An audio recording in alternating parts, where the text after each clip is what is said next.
할렐루야. 할렐루야.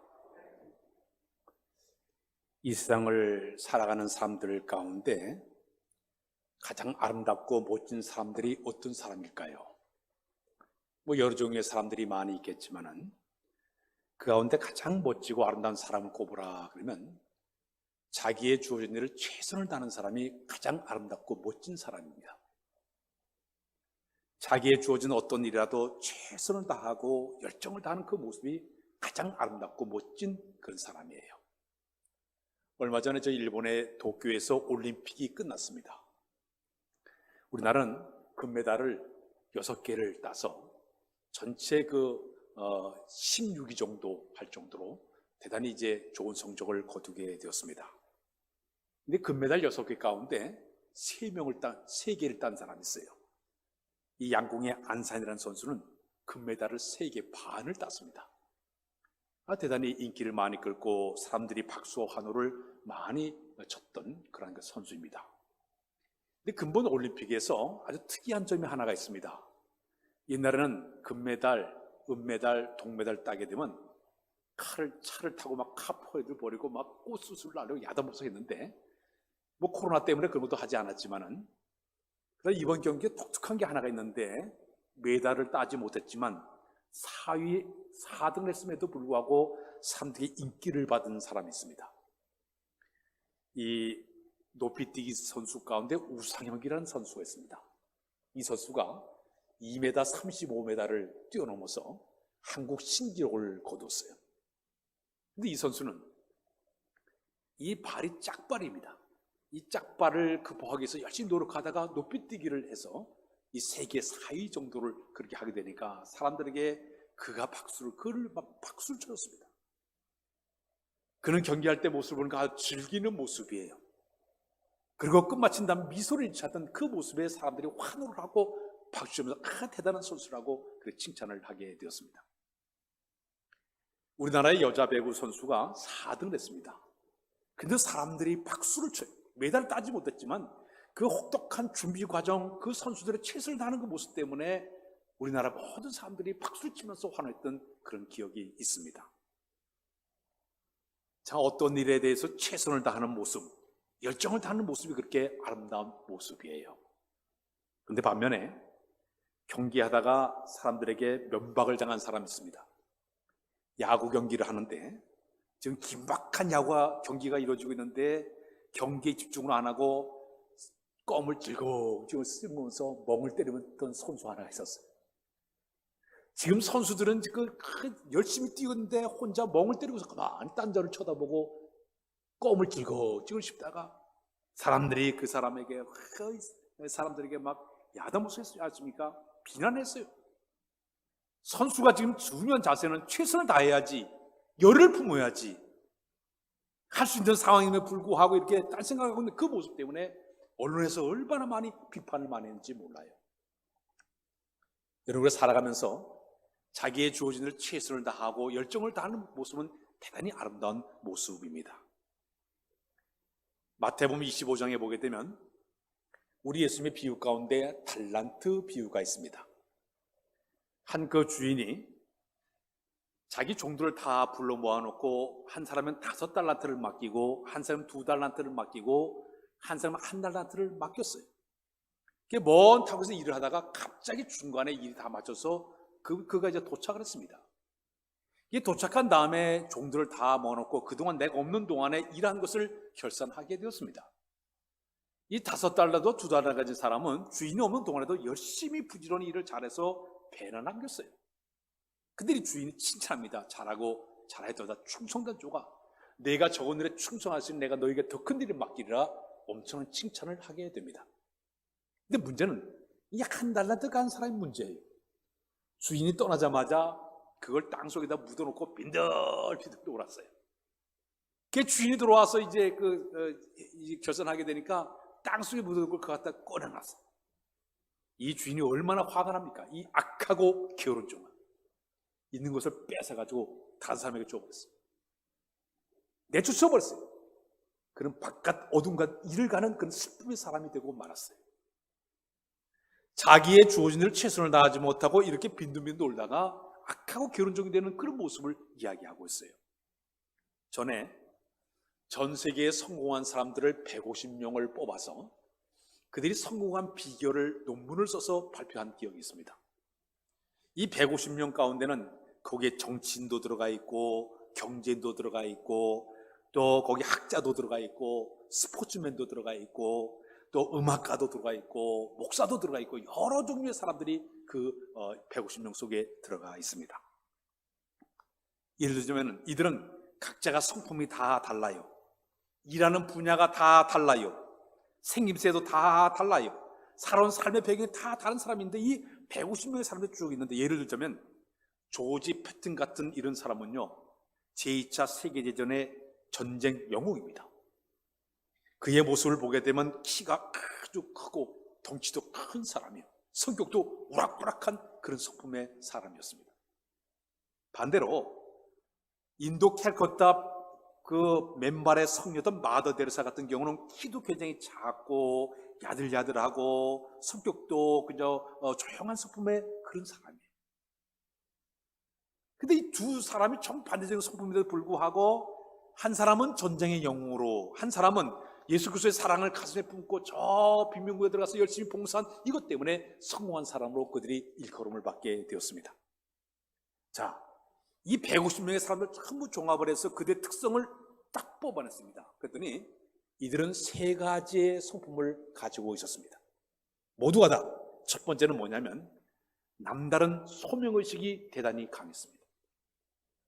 나에게 주어진 모든 일이, 자기가 하는 모든 일이 하나님께서 운명적으로 나에게 일을 맡겨 주었다. 나는 이것을 하지 않으면 안 된다는 이 소명의식이 대단히 강했습니다. 자기의 몸이나 자기의 시간을 투자할 때마다 즐거운 마음으로 자기의 모든 일을 감당하는 사람들이 그들의 특징이었습니다. 두 번째는 이들은 아주 집요함이 특출했습니다. 주어진 일에 대해서 집중력을 가지고 최선을 다했습니다. 실패했을 때도 전혀 그들 낙심하거나 그들이 포기하는 것이 아니라 응과 끈기를 가지고 최선을 다하면서 그들이 집중력을 간 그런 특징을 가진 것이 그들의 특징이었습니다. 마지막 세 번째, 이들은 매사의 모든 일을 적극적으로 열정을 가지고 그들의 일을 행하였습니다. 물보를 가지 않냐고 뜨겁게 자기의 일을 잘했기 때문에 이들이 150명의 사람들이 이런 특징이 있었기 때문에 위대한 성공자로 그들이 쓰임받다도 이야기하고 있습니다. 이처럼 우리가 살아가면서 어떤 기업을 운영한다든지 예술을 한다든지 문학을 한다든지 과학을 한다든지 교사로 교육교육의 일을 한다든지 경제적인 일을 한다든지 어느 분야이든지 자기의 존재 최선을 다하고 적극적으로 하는 모습이 정말 아름답고 멋진 그런 모습이 될 수가 있습니다. 알프레도 크렘소이라는 사람이 그런 얘기했습니다. 열정이 없이는 성공을 만들어낼 수 없다 그랬습니다. 미국의 최고 동기부여가로 일컬은 팻 윌리엄스라는 사람이 있습니다. 이분께서 전 세계에서 농구를 제일 잘하는 선수가 마이클 조던이라는 선수예요. 이 사람은 농구의 신이라고 일컬어지고 20세기 빛의 그 영웅이라고 일컬어지는 그런 사람이에요. 근데 이분이 세계적으로 농구를 어떻게 잘하는가 분석을 해봤습니다. 이번에 그 농구할 때만 현란한 그 플레이 기술을 가지고 열심히 운동을 잘하는데, 이 사람이 이렇게 성공한 비결, 이렇게 위대한 그 선수가 된 것을 비결을 쭉 보니까 체력이나 화려한 농구 기술이나 재능 이전에 그는 피나는 노력을 많이 한 사람이었어요. 100% 경기할 때마다 몰입하는 집중력, 열정, 집념, 승부구성이 남들보다 뛰어났습니다. 농부의 캠프 관계자가 이런 얘기를 했습니다. 그 조던에게 당신은 하루에 몇 시간 정도 농구를 연습합니까? 물어봤더니 저는 시간 같은데 신경을 쓰지 않아요. 저는 시계를 본 적이 없습니다. 어머니가 저녁 먹으라 그럴 때가 연습이 끝나는 시간입니다. 자기가 그 일에 대해서 열정을 가지고 최대한 노력한 사람이 바로 이 마이클 조던이 이런 위대한 사람이었다고 이야기하고 있습니다. 우리나라에 고 현대그룹의 정주영 회장님이 계신데, 그는 가난한 농부의 아들로 태어나서 재벌이 되었습니다. 그에게 물어봐서 당신의 성공 비결이 무엇입니까? 물어봤더니 자기는 모든 일을 할 때 목숨을 걸고 일했다고 해요. 일하는데 목숨 걸고자 일하겠어 이렇게 최대 제보를 했다고 이야기를 하고 있습니다. 80년도에 우리나라에 조치훈이라는 바둑 기사가 있었는데 이번에 대삼관이라고 하는 엄청난 그 상을 받았어요. 근데 이는 바둑을 둘 때도 목숨을 걸고 대국에 임했다고 이야기를 하고 있습니다.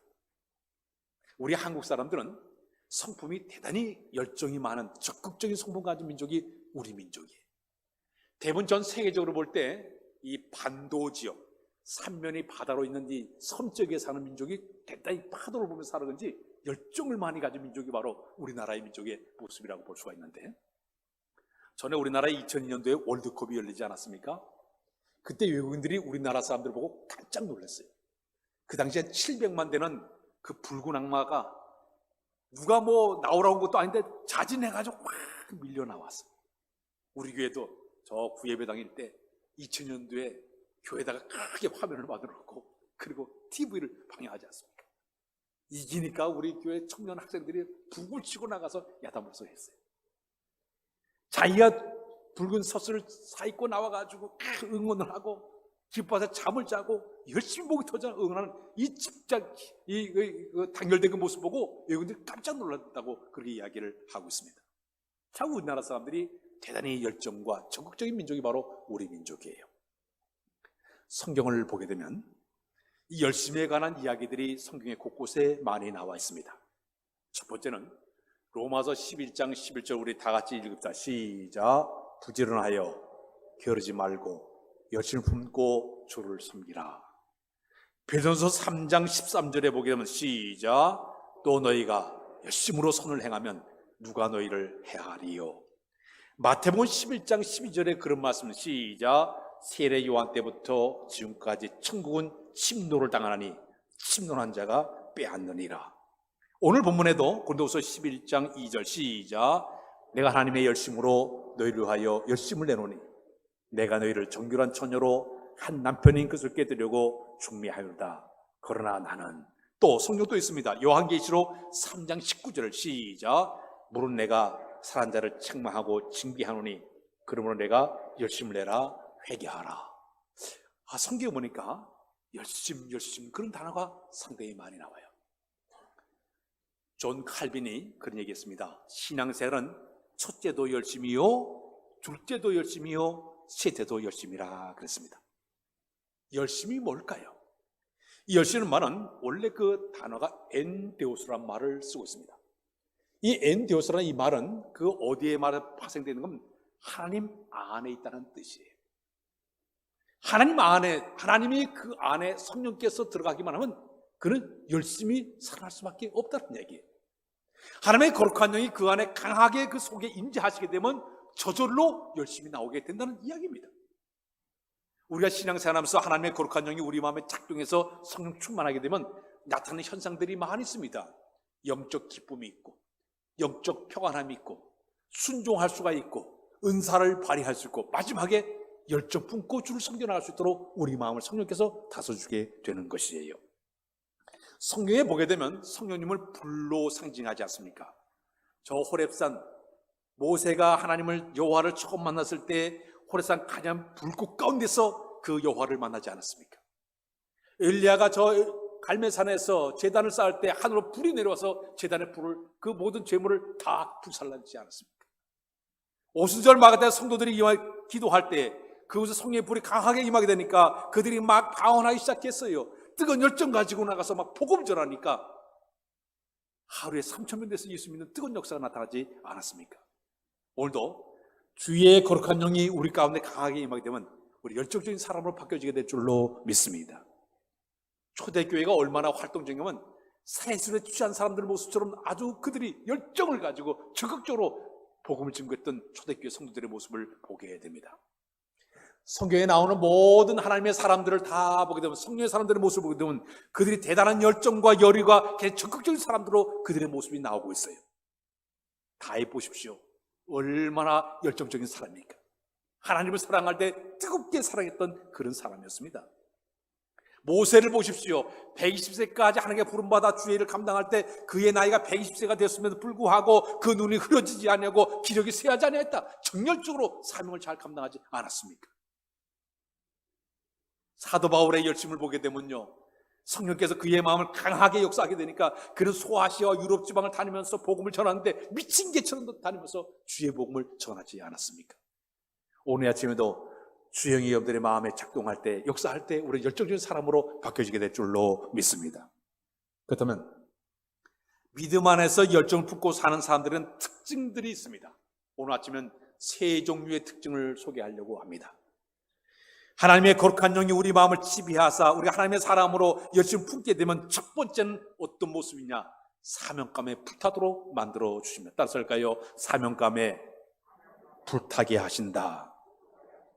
사도 바울은 사도행전 20장 24절에 보니까 이런 말을 우리에게 들려줘. 시작. 내가 달려갈 길과 주 예수께 받은 사명 곧 하나님의 은혜의 복음을 증언한 일을 마치려 하면은 나의 생명조차 조금도 귀한 것을 여기지 아니하노라. 참 사도 바울은요, 대단히 열정적인 사람이었어요. 그는 하나님께 부름받아 복음을 전할 때 하나님께서 나에게 이 사명을 줬기 때문에 내가 이 사명을 맡기기 전까지 나의 생명을 조금도 아끼지 아니하겠다.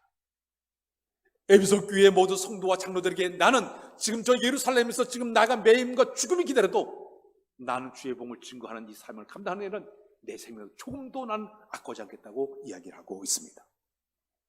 오늘 하나님의 거룩한 영의 인도를 받아 주의 일을 감당하는 자들의 모습 속에 가장 중요한 것은 사명감이 불탈 때 그 열정을 가지고 주의 사역을 감당하게 되는 것이에요.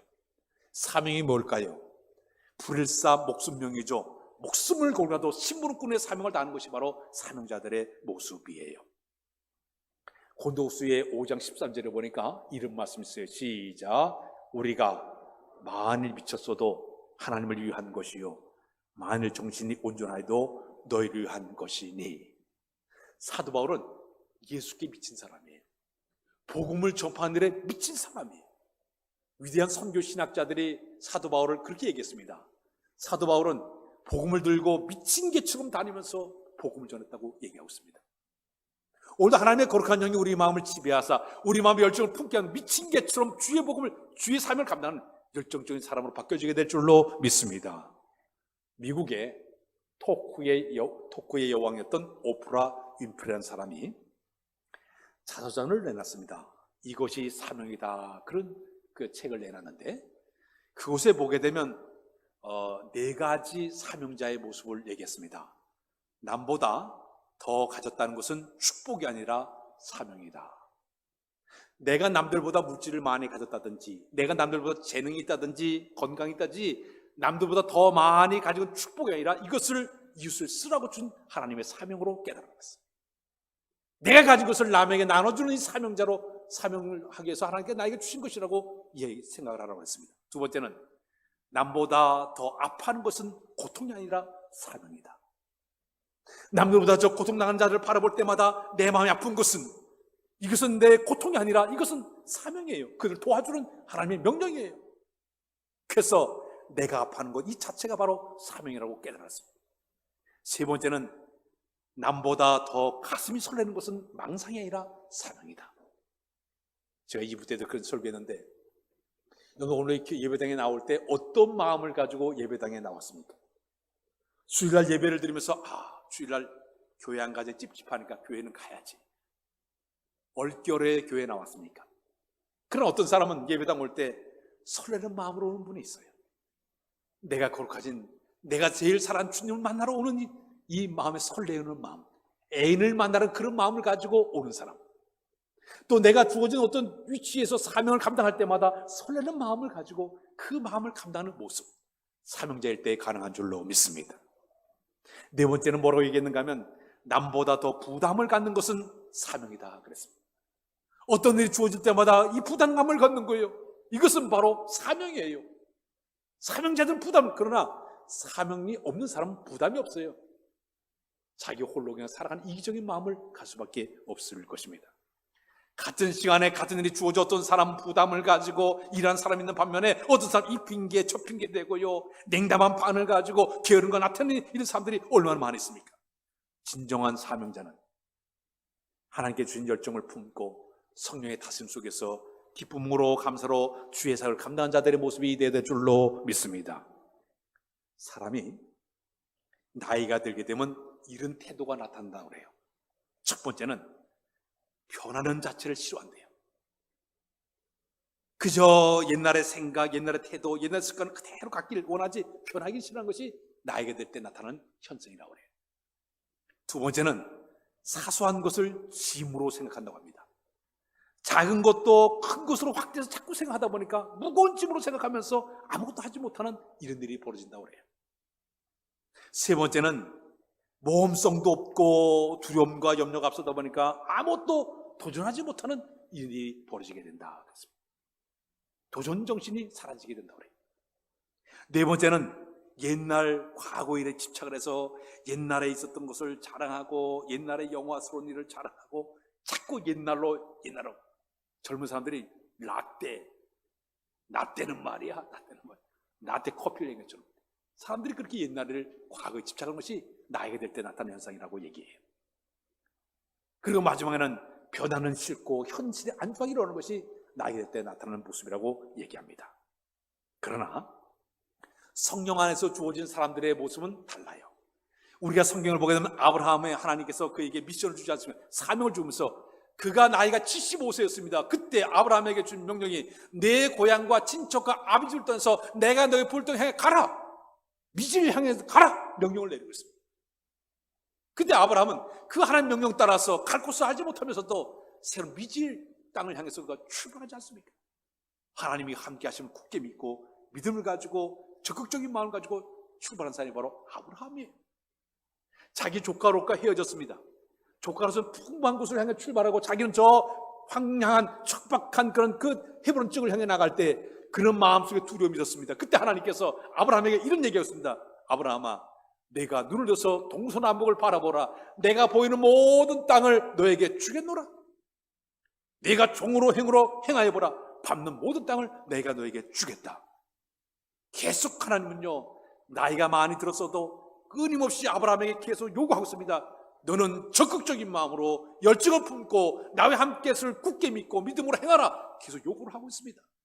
오늘 사랑하는 여러분, 우리가 신앙생활 했습니까? 성령이 우리 마음에 적극적인 마음을 품을 때 뜨거운 마음을 가지고 우리의 사명을 잘 감당하는 여러분들의 모습이 되어야 될 줄로 믿습니다.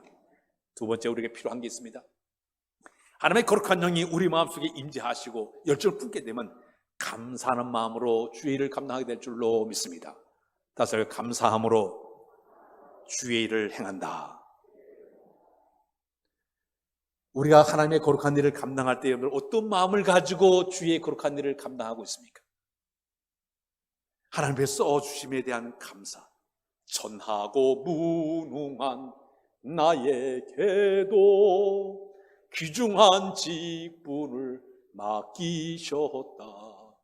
그 은혜 고맙고 고마워라.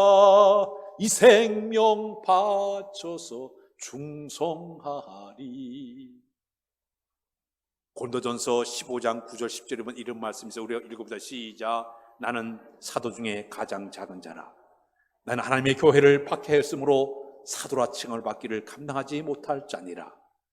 그러나 내가 나이다 된 것은 하나님의 은혜로 된 것이니 내게 준 그 은혜가 헛되지 아니요 내가 모든 사도보다 더 많이 수고하였으나 내가 한 것이 아니요 오직 나와 함께 하신 하나님의 은혜로다. 사도 바울은요, 하나님의 구의 거룩한 사역을 감당할 때마다 너무너무 감사했어요. 자기는 죄인 중에 계수했던 사람, 해방자, 포행자였던 핍박자였던 자기를 하나님 들어서서 일을 맡겨줬기 때문에 그는 표현하기로 나는 감당하지 못할 은혜라고 얘기했습니다. 측량하지 못할 은혜라고 얘기했습니다. 갚을 길 없는 은혜라고 소개했습니다. 복음을 전하면서도 그런 기쁜 마음으로, 즐거운 마음으로, 감사하는 마음으로 1차, 2차, 3차 전도 여행이다 마지막 저 로마까지 가서 복음을 전하다가 끝내 거기서 목이 잘려가지고 순교를 당합니다. 순교를 당하면서도 그는 자기를 써준 하나님께 감사하는 마음으로 순교의 자리에 놨던 사람이 바로 사도 바울이었어요. 오늘 사랑하는 여러분, 하나님의 교회를 섬겨나갈 때마다 우리에게 필요한 마음이 있습니다. 나를 써주심에 감사하는 마음으로 열정을 품고 주의 일을 감당하는 여들의 모습이 되어야 될 줄로 믿습니다. 마지막에는 성령 안에서 우리가 주의 일을 감당한 자들에게 가장 중요한 마음은 봉사의 기쁨이 있어야 됩니다. 따라서 할까요? 봉사의 기쁨. 빌립보서 2장 17절로 18절에 보면 그런 말씀이 있어요. 시작. 만일 너의 믿음의 지물과 섬김 위에 내가 나를 전제로 드릴지라도 나는 기뻐하고 우리와 함께 기뻐하리니, 만일 너의 믿음의 지물과 섬김 위에 내가 나를 전제로 드릴지라도 나는 기뻐하고 너의 무리와 함께 기뻐하리니 이와 같이 너희도 기뻐하고 나와 함께 기뻐하라. 자, 여러분, 하나님의 거룩한 교회를 섬기면서 우리가 주의 일을 감당할 때 중요한 영적인 이런 우리가 영적인 기쁨을 소유하게 되는데, 내가 하나님의 거룩한 일을 감당하게 되면 세 군데의 기쁨이 있습니다. 첫 번째는 하늘 아버지께서 기뻐하십니다. 나의 봉사와 헌신의 그 모습을 바라보고 하늘 아버지께서 기뻐하시고, 두 번째는 공동체 주변에 있는 모든 사람들이 함께 기뻐하게 됩니다. 마지막에는 자기 자신도 기쁨이 있어요. 하나님의 거룩한 일을 감당하고 돌아갈 때 피곤하지만 돌아갈 때 흥얼흥얼 찬송가가 나올 정도로 기쁨이 있는 것, 성령 안에서 행할 때 그런 모습이 되게 될 줄로 믿습니다. 그래서 우리가 하나님의 거룩한 교회를 섬겨나갈 때마다 이 기쁨이 있는가 없는가를 확인해봐가지고 주의 일을 하면서 기쁨이 사라져버리고 짜증스럽고 원망과 불평과 마음속에 우리 마음속에 어둠의 세력이 계속 들어오게 되면 내가 영적인 성령 안에서 행하지 못하는 안타까운 일이에요. 오히려 주의 우리 마음의 열정을 품게 하사 주의 일을 감당할 때 우리의 마음속에 영적인 기쁨을 소유해서 기쁨으로 감사로 일을 감당할 만한 우리의 모습이 되어야 될 줄로 믿습니다. 교회를 섬겨나갈 때 봉사할 때는 5가지 기본적인 덕목이 있어야 됩니다. 첫 번째는 뭐냐면 우리가 주를 앞에 봉사할 때 첫 번째는 드림, 하나님 앞에 헌신이 있어야 됩니다. 내 모든 것을 산재에서 드리는 그런 마음을 가지고 드림이 있어야 됩니다. 두 번째는 성결해, 거룩해야 됩니다. 하나님 앞에 내가 더럽고 흠없는 것을 다 버리고 깨끗하고 이런 그 흠없는 모습으로 쓰임받는 것이 우리가 하나님께 봉사할 때 두 번째 덕목이에요. 세 번째는 뭐냐면 성령 충만함이 뒤따라가야 됩니다. 빌립보서 3장 3절에 보면 성령으로 봉사하라고 했어요. 인간의 힘으로 하게 되면 그 일을 감당하지 못하기 때문에 성령 안에서 봉사하는 것이 세 번째 덕목이 있어야 됩니다. 네 번째는 뭐냐? 각자 은사 따라서 충성이 이루어져야 됩니다. 하나님 나에게 주신 그 충성스러운 진실한 성실한 마음을 가지고 그 일을 감당해야 됩니다. 마지막에가 바로 기쁨이에요. 아까 다 소개했듯이 기쁨이 뒤따라가야만이 진정한 봉사의 아름다운 모습이 이어지게 되는 것입니다. 1996년도 말에 모 일간지의 미국의 상징이 코카콜라인데, 이 코카콜라는 존 던 바톤이라는 사람이 약제사였습니다. 그가 이제 코카인하고 그 콜이라고 하는 남아메리카 원산지의 그 정력제를 첨가해서 만들어서 코카콜라를 만들었어요. 그래서 코카콜라를 이제 판매를 하는데 슬로건, 구호를 외치기를 전 세계인의 혈관에 코카콜라가 흐르게 하라. 이게 그들의 슬로건, 구호였습니다. 그들은 이 코카콜라를 팔기 위해 가지고 전 세계를 다니면서 막 코카콜라를 팔기 시작했어요. 병을 만들 때도 여성의 몸매 모양을 본떠가지고 이렇게 병을 만들었어요. 또 거기다가 이 빨간색과 흰색의 두 가지 색상을 만들어서 특허를 냈습니다. 열심히 그들이 홍보하고 이제 인종차별 반대하는 전쟁터에 나가서 직원들 막 쓴 결과 세계 판매 1위를 고셨습니다. 그 당시에 65억 인구가 살고 있는데 하루에 그 코카콜라 마시는 그 개수가 1천만 병을 마셨다고 해요. 6억 1천만 병을 마셨다. 대단한 그런 판매고를 옮겼습니다. 그 이유는 그들의 열정을 가지고 전 세계를 다니면서 열심히 홍보했기 때문에 그다음 위대한 결과를 만들어냈습니다. 이 코로나19가 지금 우리나라를 참으로 힘들게 만들고 있습니다. 지치게 만들었어요. 특히 우리나라의 이 사업장에서 일하는 사람들 70만 그 사업장마다 굉장히 어려움을 겪고 있습니다. 음식업이, 외식업이라든지 음료업이라든지 서비스업이라든지 건설, 제조, 정보, 통신, 부동산 사방에 이렇게 어려움을 많이 당하고 있어요. 특히 소상공인들 가운데 장사하는 분들이 월세를 내지 못해가지고 폐업하는 사람들이 많이 있고, 직원들의 봉급을 주지 못해가지고 직원들 다 내보내고 주인 혼자다 보니까 이 장사가 안 돼가지고 어려움을 당하는 사람들이 굉장히 많아요. 이 코로나 때문에 19조 4천억에 되는 엄청난 그런 피해를 많이 당하고 있다고 얘기를 해요. 특히 음식업에서만 한 5조 7천억 원의 엄청난 돈의 피해를 당하고 있다고 얘기합니다. 이 어려운 시기 속에서 가장 중요한 것은 하나님의 거룩한 영이 그들 속에 강력하게 임하게 되면 그들이 그럼에도 불구하고 용기를 얻어서 힘을 얻게 되는 역사를 이루게 될 줄로 믿습니다. 교회도 마찬가지예요. 지금 성도들의 신앙이 2년 가까이 코로나가 계속되다 보니까 다 게을러졌어요. 약해졌어요. 주님과 점점 멀어지니까 신앙이 다 병들어 버렸어요. 아마 오늘도 집에서 예배드리는 분이 많이 계실 텐데 우리가 이 난로에서 점점 멀어지게 되면 몸이 식어지게 돼 있어요. 주님과 멀어지게 되면 그 신앙이 식어지게 되어 있는 거예요. 다시 내가 가까워지면 뜨거워지게 되는 거예요. 믿음 생활은 바로 그런 모습이에요. 내가 열심을 내서 자꾸 주님을 가까이 하고 신앙을 가까이 하고 내가 신앙 교회를 가까이 하면서 신앙 쪽으로 내가 열정을 피워올려야만이 뜨거운 믿음이 성장하면서 우리 믿음의 회복과 성장을 이루게 될 줄로 믿습니다. 이번 한 주간 동안 열정을 가지고 성령에서 새롭게 출발하는 여러분들 다 되시길 주님의 이름으로 부탁드립니다. 기도합니다. 하나님, 성령에서 새롭게 열정을 품기를 원합니다. 거룩한 영이 우리 가운데 가하게 임재하사 열정을 품게 하시고 뜨거운 마음으로 주를 섬겨나가도록 은혜를 더하여 주옵소서. 코로나 때문에 많은 사람들이 게을러지고 점점 신앙이 약해진 가운데 있사오니 그들의 신이 회복되게 하시고 소생하도록 도와주시고 열심히 다 주를 섬겨나가도록 은총을 더하여 주옵소서.